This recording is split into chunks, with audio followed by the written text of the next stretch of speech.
बाबा विश्व पिता और मालिक। तारक ब्रह्म के रूप में बाबा सबके पिता है। संपूर्ण सृष्टि उनका मानसिक अभिप्रकाश है। उनके मन से उत्सारित रस प्रवाह। सभी मनुष्य उनकी संतान हैं। हम सभी एक है क्योंकि हमारे पिता एक है। इसीलिए हम सभी एक विश्व परिवार के सदस्य हैं। विश्व की सारी संपदा कुछ हाथों में सिमट गई है। फलस्वरूप अधिकांश लोगों को कष्ट की जिंदगी जीनी पड़ रही है। आर्थिक समस्या का यही प्रमुख कारण है। भौतिक संपदा का गलत उपयोग और अत्यधिक संचय। मौजूद आर्थिक समस्या का केवल एक ही निदान है, बाबा की प्रौत व्यवस्था को स्वीकार करना। परमपिता ही विश्व पिता है।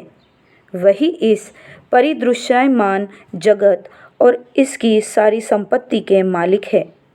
उस संपत्ति का प्रबंधन सामूहिक हित में किया जाना चाहिए और मिलजुल कर समस्याओं का समाधान ढूंढना चाहिए। वर्तमान संकट से उबरने का केवल यही रास्ता है। जिस प्रकार हमें जीने का हक है, उसी प्रकार अन्य पशु पक्षियों, पेड़ पौधों को भी जिंदा रहने का अधिकार है। परमपिता सभी पशु पक्षियों, पेड़ पौधों और मनुष्य के पिता है। वह समस्त सृष्टि के जनक है, देवों के महादेव है।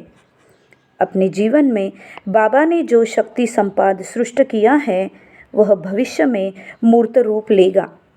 भगवान सदाशिव के आगमन के 2000 वर्ष बाद महादेव के रूप में उन्हें मान्यता मिली थी।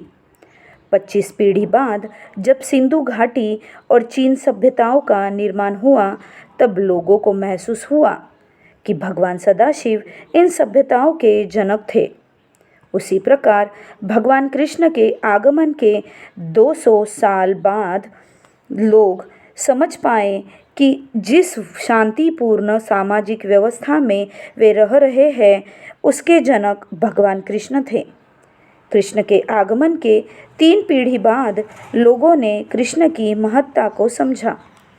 बाबा का पृथ्वी पर आगमन हुआ है।